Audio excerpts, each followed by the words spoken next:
Pero wait talaga muna. Ano ba talaga yung Lent? Ano ba talaga yung significance niya? Sa tingin niyo, ano? No.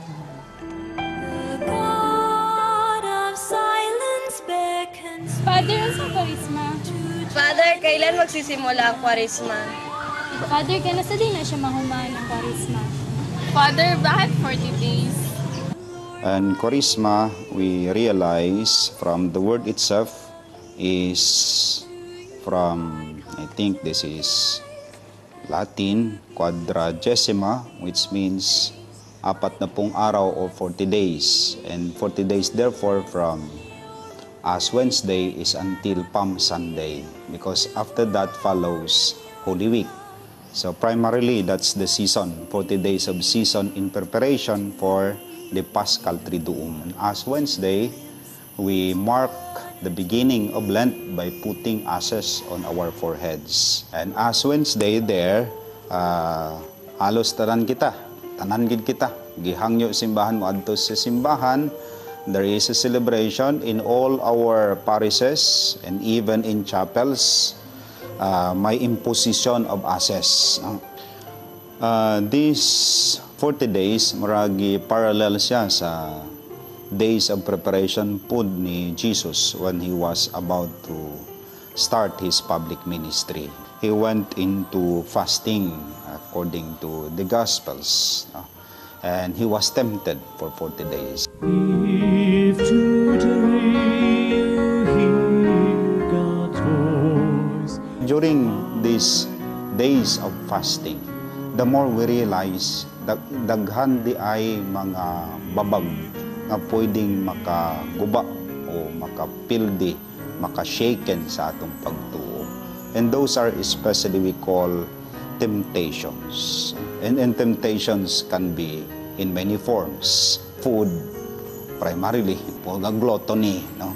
Sobrang kaon, pwede pod greed, no? Sobrang paga.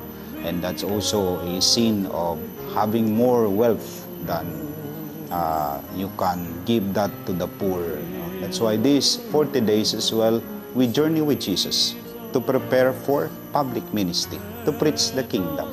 So that when we are prepared, cleansed of our impurities, we can truly proclaim, because we give up everything, not anymore attached to anything, only to the kingdom, to the will of the Father.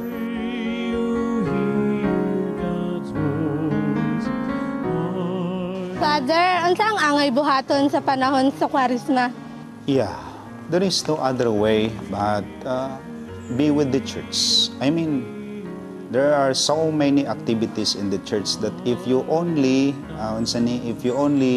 go with, celebrate with the church, di ka maubusan o oportunidad to reflect and to spend this season meaningfully. Every Friday, you can do Stations of the Cross. You can do your devotions. Intensify prayer. Remember the works of mercy. Go visit the sick. Go to the prison. Do help the poor. You have so many things to do. Rather than go to the beaches. Rather than go vacation. Rather than go to Baguio because this time is very hot. No? Init kayo. So adto tag Lake Cebu, adto tag Baguio. No. Go to the poor. Be with Jesus. Journey with Him. Paigang. Painit mo. No? O feel some sense of you are hungry. You are thirsty. So that you would feel as well the desire to be filled. To be truly abundant. And that is only can be filled by God. By Jesus. The life everlasting. The fountain of life. No? So many things to do during this season. No? Let us not abuse this season. Rather, let us use this that our faith may grow all the more, that our hope may be intensified, may be focused, and our love, our charity may be more ardent for the poor.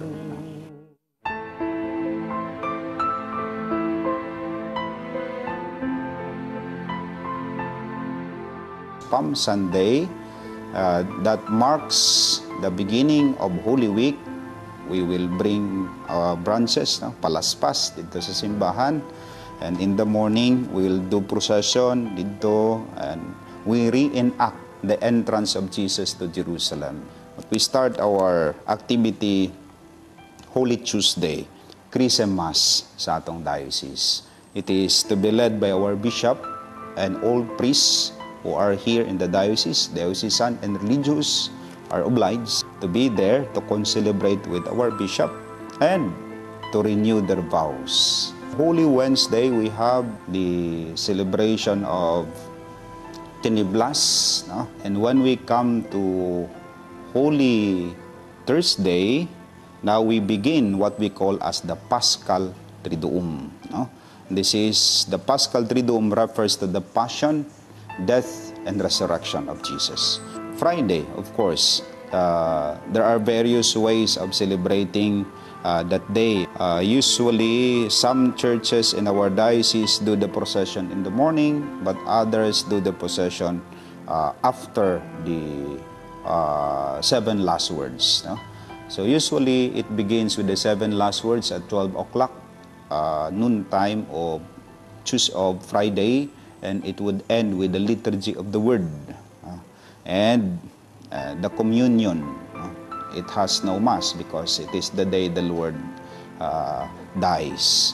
And it will be culminated with the last activity of the day, which is the veneration of the cross. Black Saturday, there will be no activities, no sacraments, except for the dying. We anticipate the celebration of the resurrection of the Lord in the Easter Vigil.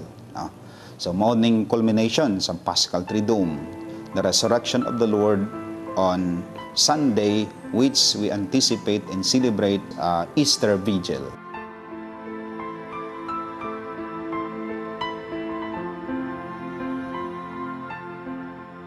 But again, we are asked to enter seriously into our faith. And there is no way to seriously practice our faith, not only to understand, not only to celebrate, but this season of Lent, naghatagid sa atong oportunidad para magtinuod nga Kristiyano, tinuod nga sumunod ni Kristo. And how that is, pray more, intensify in prayer, detach from things and from actions that are not supposed to be there. No? Atong mga mga bisyo, stop. If, hindi lang if, stop jud. No? And atong mga personal hobbies nga di makatabang sa simbahan o sa atong pagtubo, stop. No? Remember, there are those who are weak among us. There are those who are less fortunate among us. Help them. Share your resources to them. No?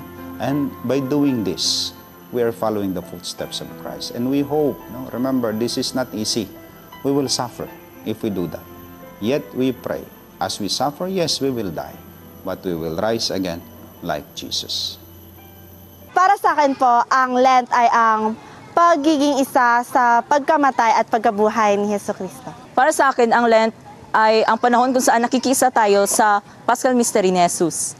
Lent for me is a time when we repent from our sins. For me, Lent is being thankful to Jesus for sacrificing Himself to save us. Para po sa akin, ang Lent po ay isang panahon ng pagninilay-nilay at ito po ay isang panahon para ma-realize natin na meron po tayong mapagmahal na Diyos na namatay para sa kaligtasan ng lahat.